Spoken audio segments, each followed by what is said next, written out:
Maaf dulu ya, aku nggak tukang pinjam-pinjamkan uang, aku bilang. Sedih kali dia kawan. Tapi kau kan ada uangmu. Iya, tapi aku nggak tukang pinjam-pinjamkan uang, aku bilang. Tolonglah, aku ganti pun nanti. Bulan sekian, 3 hari lagi, 4 hari lagi. Aku nggak tukang-tukang pinjamkan uang, aku bilang. Pulanglah dia. Sambil bilangnya gini, kukiranya kau bisa menolong, ternyata nggak bisa. Kukiranya kau saudara, ternyata bukan saudara. Aku diam aja. Begitu sampai di depan pintu, ku bilang, apakah solusi hidupmu hanya meminjam? Berhenti dia. Tanyanya, jadi aku harus mengapain? Apakah solusi hidupmu hanya meminjam? Ku bilang.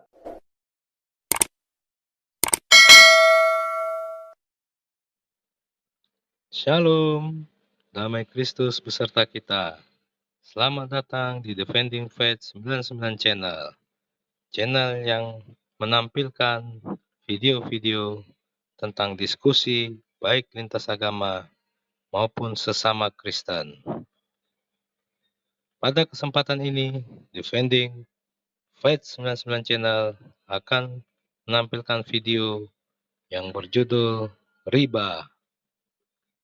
Sebelum kita menyaksikan videonya, Defending Faith 99 Channel akan menyanyikan sebuah lagu pujian agar kita dapat lebih dekat dengan Tuhan.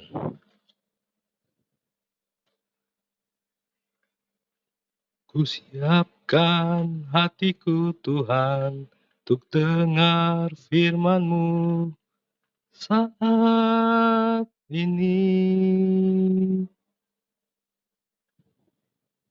Ku sujud menyembah-Mu Tuhan, masuk hadirat-Mu saat ini.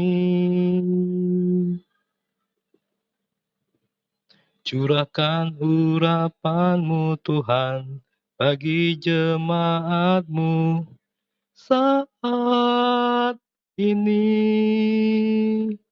Ku siapkan hatiku Tuhan untuk dengar firman-Mu.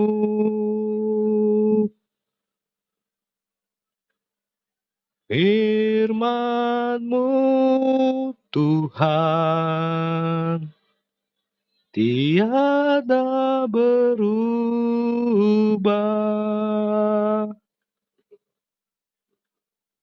Dahulu, sekarang, selama-lamanya tiada berubah.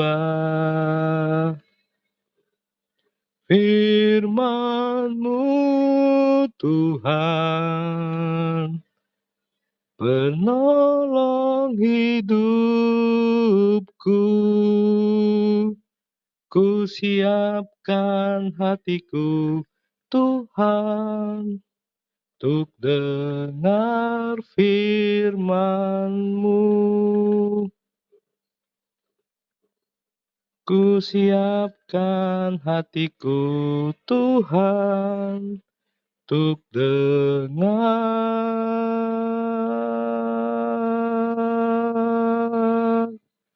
firman-Mu. Ya, itulah sebuah lagu pujian. Tanpa berlama-lama lagi, mari kita segera menyaksikan video Riba. Jangan lupa teman-temanku, like, komen, dan subscribe channel Defending Faith 99 agar channel ini dapat terus mengabarkan firman Tuhan. Terima kasih, selamat malam, selamat pagi, selamat siang untuk teman-teman Kristenku di seluruh dunia. Shalom. Apa yang mau Selamat disampaikan? malam, Sang Debater. Malam, silakan.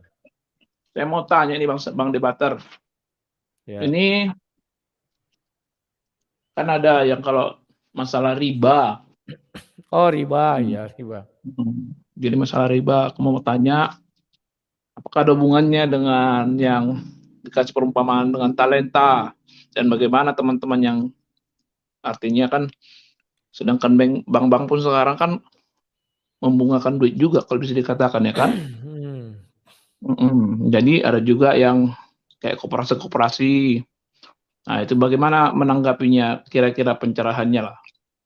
Oke, gitu aja. Ya, makasih. Siap, terima kasih Pak Arnold. Selamat malam. Ya, kawan-kawan, ketika aku bicara tentang bunga, riba, rentenir, segala macam, hantu belau tetek bengeknya. Saya harap kalian jangan tersinggung. Karena bukan aku bicara dari mulutku sendiri, tapi aku hanya membacakan firman Tuhan ya. Begini kawan. Banyak rentenir WA saya, bertelepon dengan saya. Ada dari Bandung, ada dari mana-mana macam. Sebagai seorang pengajar, saya harus berdiri, ya katakan ya, tidak katakan tidak, selebihnya dari iblis. Saya tidak boleh, wah karena ini orang ini rentenir, saya jadi takut. Orang ini rentenir, siapa tahu donatur saya jadi takut. Gak boleh gitu kawan.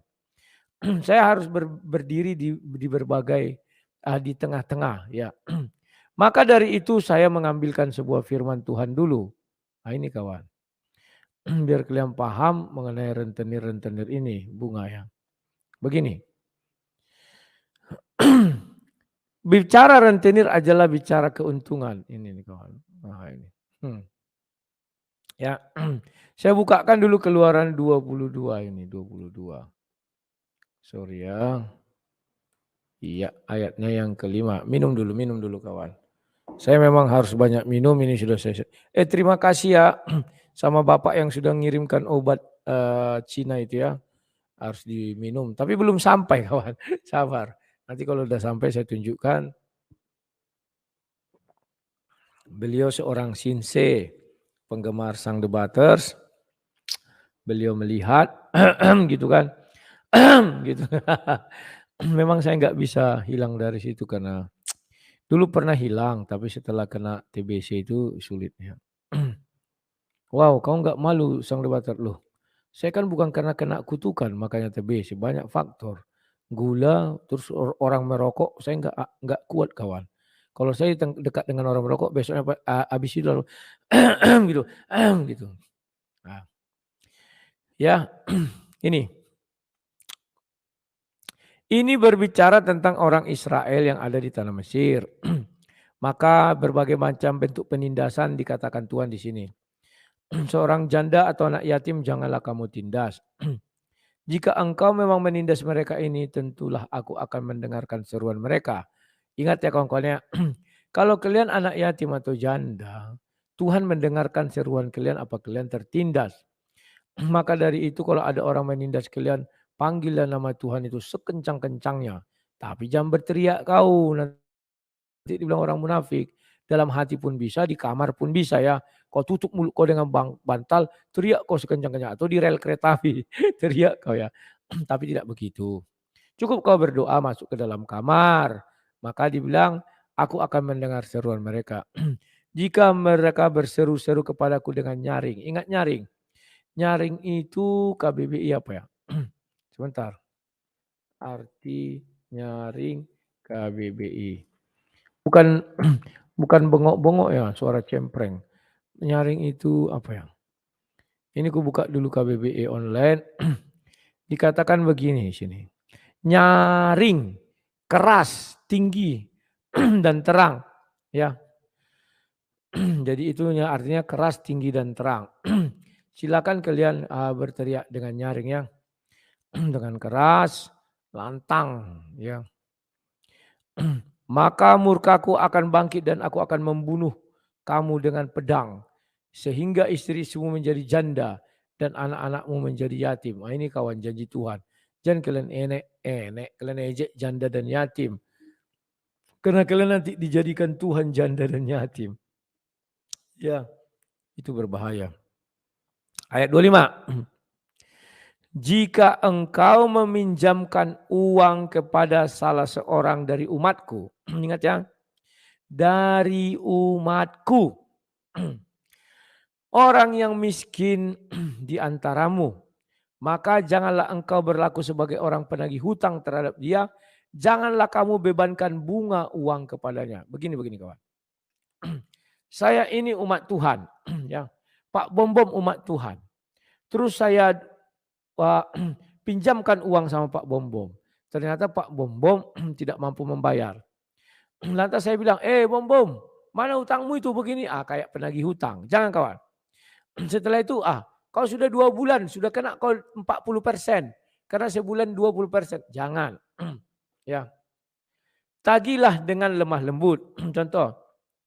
Wah, kamu Pak Bom sudah ada rezeki belum? Gitu aja. Waduh maaf ya Pak Rudi, saya belum ada rezeki. Ya sudah, selesai. Ya kawan ya. Ingat, jangan kau taruh bunga. Bunga loh. Ini. Lanjut ya. Jika engkau sampai mengambil jubah temanmu sebagai gadai, maka haruslah engkau mengembalikannya kepadanya sebelum matahari terbenam. Ingat kawan. Kau meminjamkan uang, kau masih bisa meminta uangmu kembali. Ingat tuh. Tapi kalau kau memegang gadai, sebelum matahari terbenam harus kau kembalikan. Paham ya? Banyak orang Kristen sepertinya sulit menerjemahkan ayat ini. Paham dulu. Ya. Banyak kita meminjamkan uang. Ya kan? Kita kira itu lebih hebat. Kau meminjam itu sudah lebih dosa sekali, bukan? Kau meminjamkan uang, Tuhan tidak melarang kau meminta kembali. Tapi jangan dengan bunga uang. Tetapi kalau dia meminjam sesuatu dari kau, mana borohnya? Rentenir kan gitu suka. Mana borohnya? Dikasihlah borohnya, kau ambil. Kalau ini boroh dari saudaramu, sebelum matahari terbenam harus kau kembalikan. Artinya apa?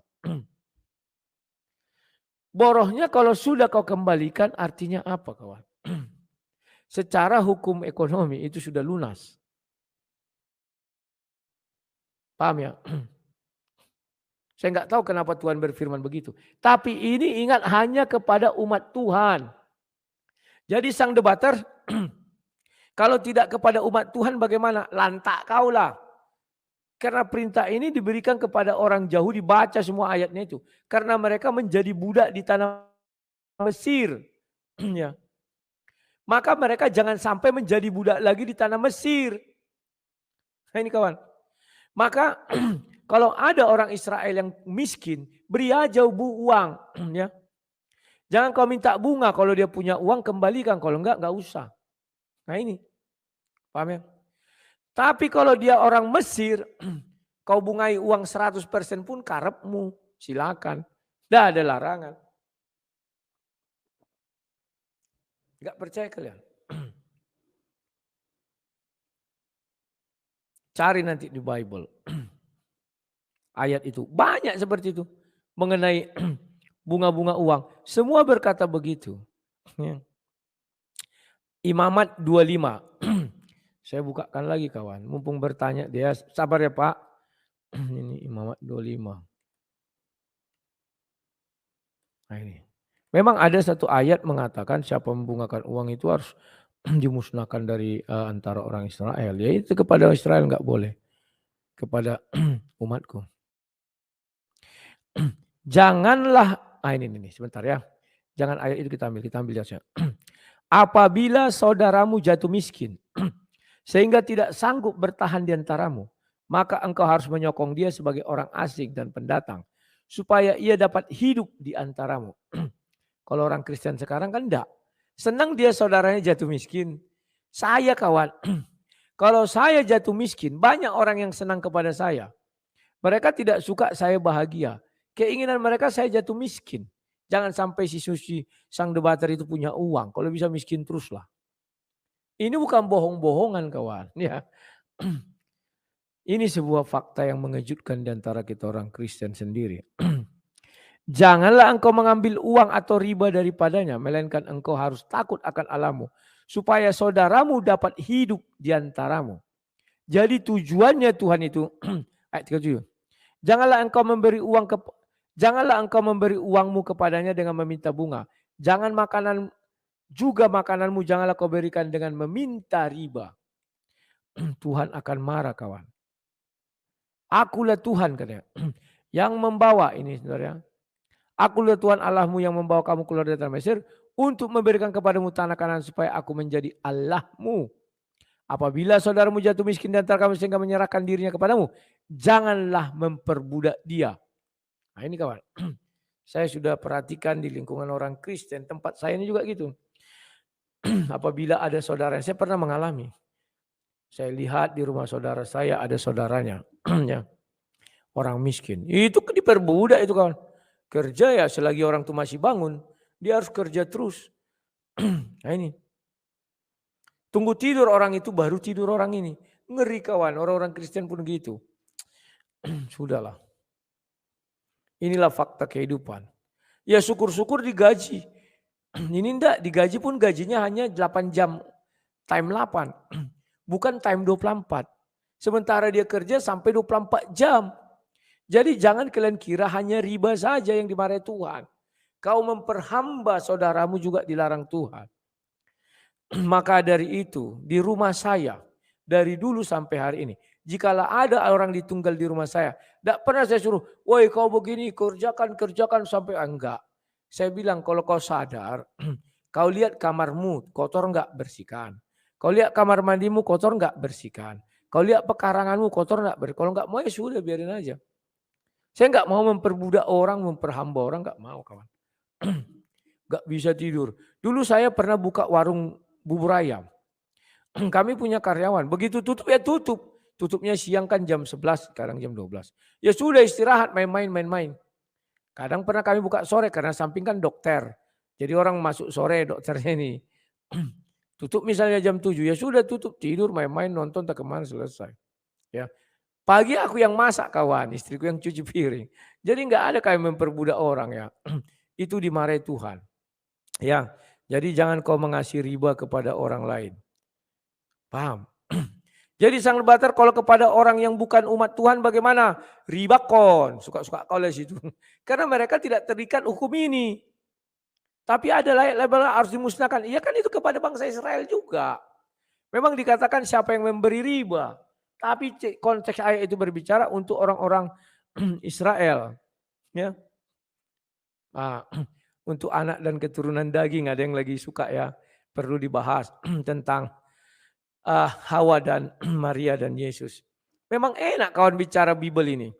Tapi orang saat ini, kalau aku ribut-ribut, misalnya banyak yang muslim masuk, oh banyak penontonku kawan kayak di TikTok itu. Tapi kalau aku bicara firman Tuhan, hanya orang-orang tua yang menonton. Ini yang kadang kupikiri, aduh kenapa begini ya. Harusnya anak-anak muda ini menonton, mereka tahu, buatlah serangan beramai-ramai. Hancur orang itu kawan. Orang itu enggak punya isi kepala. Orang itu sudah ditetapkan menjadi keledai. Masa kalah kita? Lebih terhormat domba daripada keledai di dalam tata bahasa. Kau bukalah tata bahasa. Keledai itu, oh kutunjukkanlah. Keledai. Saya sudah pernah lihat KBBI, keledai. Tahu kalian apa keledai itu? Kalau disebut keledai, inilah dia. Enggak bohong-bohong. Nah, aku buka sama kalian. Mana dia? Ini keledai. Keledai, binatang berkuku satu mirip kuda kecil bertelinga panjang. Dengan ekor yang ada pada ujungnya berbulu. 2, orang bodoh. Nah ini, kalau dia dibilang keledai itu orang bodoh. Kalau domba enggak ada dibilang tahu orang bodoh entah apa. Tapi patuh. Nah ini. Pemilihan kata-kata di dalam Bible itu luar biasa kawan. Domba ini. Kambing yang berbulu tebal, bulunya dipakai bahan untuk membuat wol kipas. 2, umat manusia. Nah ini. Yesus akan menembus dosa ini. Jadi tidak ada yang jelek di kalimat ini. Ini KBBI loh ini. Tapi kalau dia dibilang keledai, aduh terima kasih Pak CT. Pecah telur kawan. Hari ini aku 4 kali live baru pecah telur ya. Kalau sudah dibilang keledai, orang bodoh. Aduh sakit masih pantai ini. Lengket dia kawan, dia harus diangkat. Ya itulah jawabanku Pak Arnold. Kalau kau menjadi rentenir silakan menjadi rentenir. Tapi jangan kau rentenirkan kepada umat Tuhan. Bukan aku yang bilang, aku tidak menggertak-gertak kalian. Tetapi firman Tuhan yang mengatakan. Firman Tuhan mengatakan kau akan dilenyapkan di antara umat Tuhan itu. Maka kalau kau mau jadi rentenirlah tapi kepada orang yang bukan umat Tuhan. Kau cobi di situ sampai puas. Sekian dan terima kasih. Halo Pung Nora, selamat siang. Selamat malam, selamat sore Bang. Oh, sore, silakan. Selamat malam. Jam 9. Oke, mau tanya nih. Yuk. Tadi awal kalau nggak salah, karena aku sambil ada kerja dengar awal tentang riba gitu ya. Ya, riba. Bunga Nah, uang. kalau nggak salah setahun apa 2 tahun yang lalu juga Abang pernah bahas ya kan. Hanya saja ini baru kesempatan mau bertanya nih. Dilema artinya kan kita mau nolong. Kalau tanpa dikasih riba karena memang udah banyak orang ngasih riba, mereka anggap remeh, artinya nggak bayar bertahun-tahun janjinya bayar, nanti panen bayar. Itu bagaimana itu Bang? Apakah kita harus bilang oke, udah karena udah sekian lama aku relakan, aku tuluskan untuk menyumbang gitu gitu, maksudnya kita relakan aja, udah nggak usah bayar lagi, tapi dalam hati kita udah aku sumbangkan untuk hidupmu gitu, kita kasih terima kasih ke Tuhan, mungkin saat itu kita sebagai jalan rezeki buat dia gitu, yang satu ya. Nah yang itu yang susahnya. Yang kedua, nah saudara, keluarga dekat lagi ya kan, kita orang Sumatera Utara ini kan bersaudara gitu Bang ya. Nah yang satu ini seolah-olah kewajiban kita untuk membantu, memperbaiki, menopang, mendukung segala permasalahan, dan yang utama adalah ekonominya gitu. Dengan alasan saya juga kan tidak mau begini. Tapi kalau kita bandingkan bagaimana kita bekerja, bagaimana kita berucap syukur, bagaimana kita bekerja sambil berdoa begitu ya, jauh di bawah dia, walau bagaimanapun kita mempengaruhi, bagaimanapun kita membukakan firman, tapi enggak dia bertahan pada prinsipnya, saya juga enggak mau hidup begini gitu. Jadi kalau pagi-pagi walaupun berduit atau berduit, ya kita makan seadanya, sederhana hidup kita gitu ya. Jadi kita merasa puas apa yang kita miliki, tapi walau dalam keadaannya agak morat-marit, setiap pagi itu roti dan susu sudah sedia begitu. Dari mana datangnya nanti? Apakah itu karena bantuan kita atau karena ada pinjaman atau bagaimana? Dia selalu kurang apa? Bagaimana ya? Kurang take easy gitu. Jadi menghadapi orang-orang seperti itu karena resikonya, akibatnya bagi si kakak atau si saudara, si abang ini enggak kecil, karena bagaimanapun si istri atau suami kakak abangan ini selalu yang merasa bagaimana gitu kan, keadilan itu kan, itu dilemanya gimana gitu Bang. Oke, ku jawab Bu Nora. Terima kasih Bu Nora, selamat malam. Ya. Kawan-kawan yang terkasih di dalam nama Tuhan Yesus. Kalian harus bisa membedakan memberi dengan meminjamkan. Kalimat itu dulu pahami. Banyak orang tidak paham apa itu memberi, apa itu meminjamkan. Kalau meminjamkan, tidak ada orang meminjamkan dari kekurangannya. Nggak ada itu. Seseorang bisa meminjamkan kepada orang lain karena dia memiliki kelebihan. Kalau dia memiliki kekurangan meminjamkan kepada orang lain, artinya kurang ajar. Kau saja sudah kekurangan.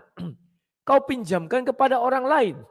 Terus kau berharap itu kembali dengan bunga. Kurang ajar kalau kau pada saudaramu. Yang meminjamkan itu adalah orang yang memiliki kelebihan. Jika kau punya dua baju, beri yang satu. Artinya kelebihan. Ya, pinjamkan. Sudah. Nah sekarang, kalau memberi itu bisa dari kekurangan. Contoh janda tua yang di Bait Allah yang memberi 10 perak. 1 perak atau 2 perak itu ya. Ayatnya ada. Kalian bacalah. Semua yang ku bilang ini ayatnya ada. Ya. Cuman karena kondisiku lagi udah capek tadi, jadi mencarinya nanti aja. Paham ya, sampai situ paham dulu konsepnya memberi dan meminjam. Kalau kau tidak berkelebihan, jangan meminjam. Tahan untuk tidak meminjam. Katakan yang sesungguhnya. Ganti meminjam dengan memberi. Saya dulu pernah begitu. Ketika saya kesusahan datang orang mau minjam uang. Berapa kau butuh? Saya bilang. Saya butuhnya 1 juta kayak. Ku bilang uangku hanya ada 100.000. 20.000 untuk kau, 80.000 untuk aku. Kalau orang serakah kelihatan. Orang tak tahu berterima kasih kelihatan. Dia bilang, tanggung kali 20 kayak mengemis aku kau buat katanya. Padahal kita memberi bukan meminjam.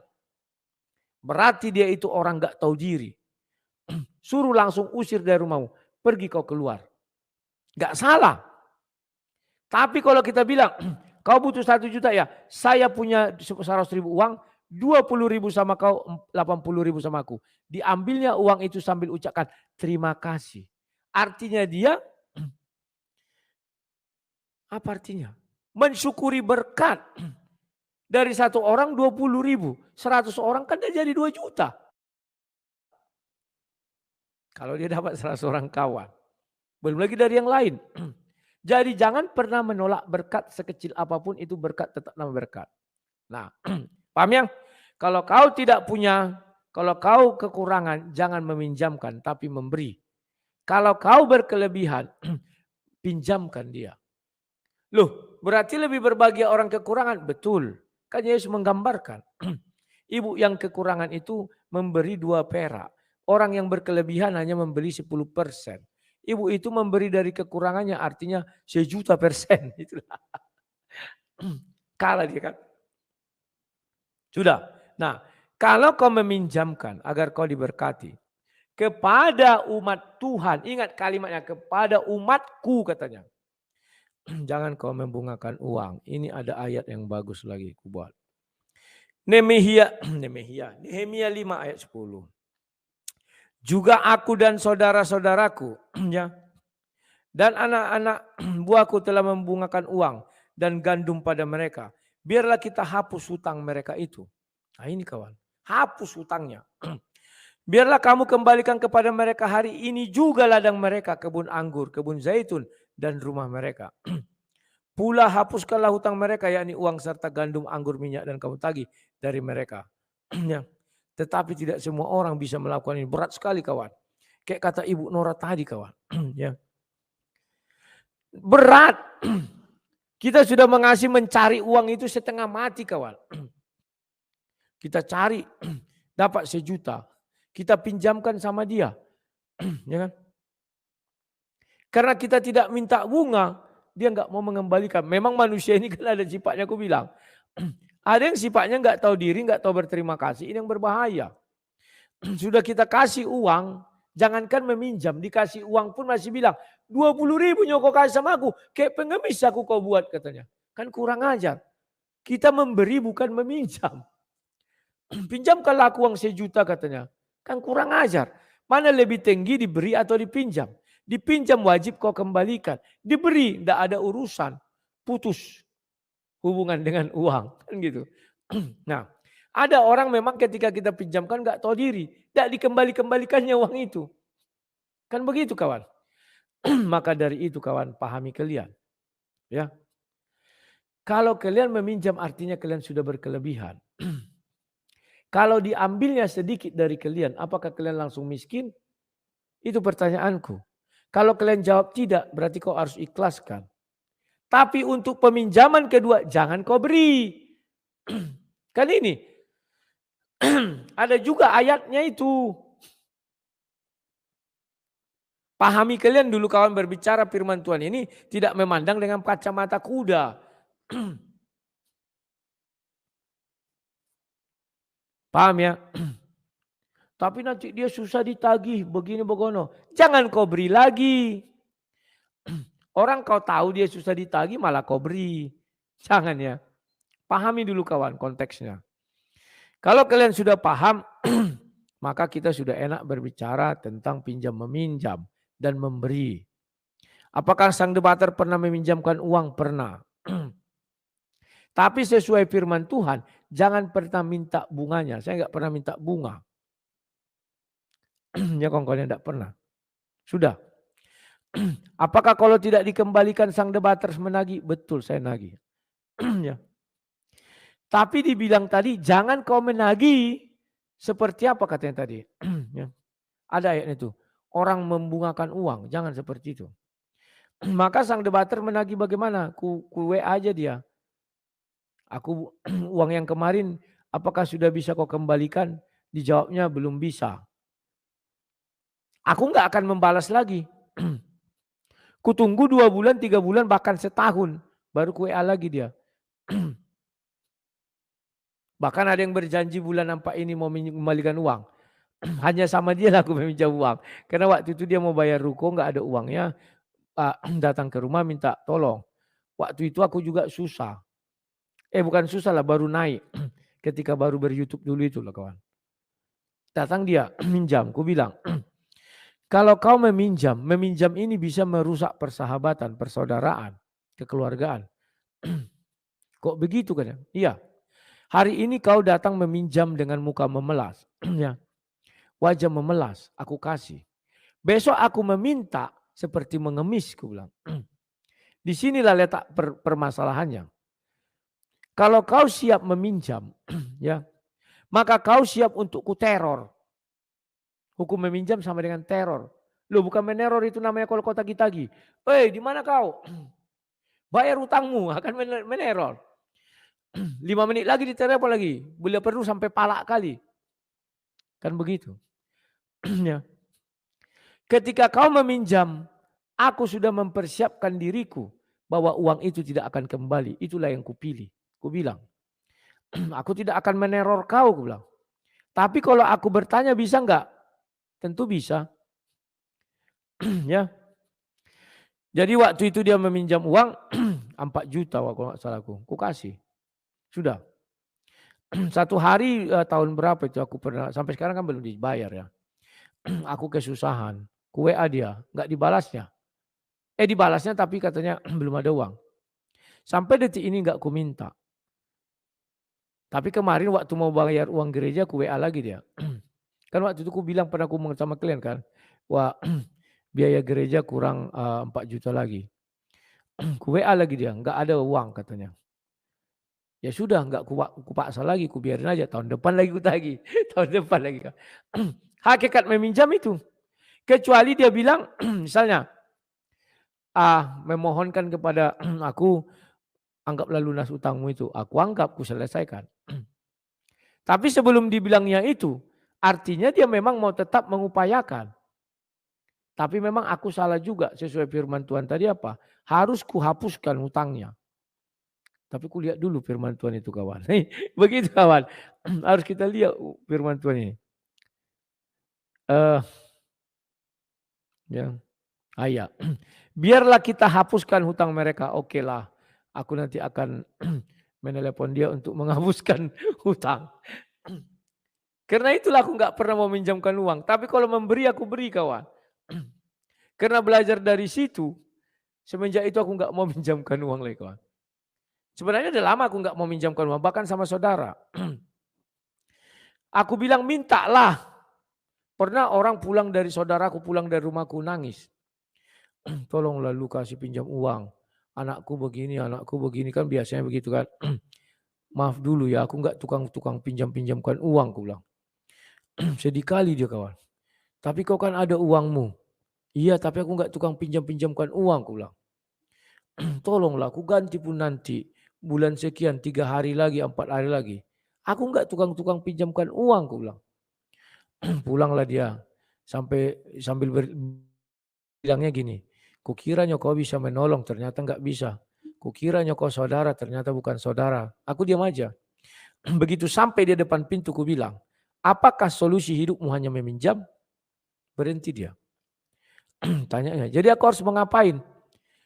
Apakah solusi hidupmu hanya meminjam? Ku bilang. Kuulangi 2 kali. Ya. Jadi aku harus mengapain? Diulanginya juga bandel. Aku nggak punya kerjaan katanya. Oke. Terakhir kali ku tanya sama kau. apakah solusi hidupmu hanya meminjam? Akhirnya dia jawab apa? Kalau ku minta sama kau, nggak enak aku sama kau kalau ku minta. Itulah pikiranmu yang menghambat kau berbicara jujur sama aku. Kan pikiran dia itu. Oh kalau gitu ku mintalah uangmu. Oke.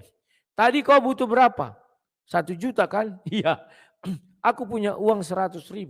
Ku kasih kau 20.000 karena ada kepentinganku lagi untuk aku 80.000. Yang kau kiranya aku kayak pengemis. Nah ini lagi penyakit kawan. Ada yang ku buat begitu. Ada juga yang ku buat kau butuh 1 juta kan? Oke. Aku punya uang 500.000. Nah tambahilah biar genap 1 juta. Loh ini ku beri loh. Bukan minjam. Kalau minjam wajib kau kembalikan. Kalau enggak kau kembalikan kita ribut.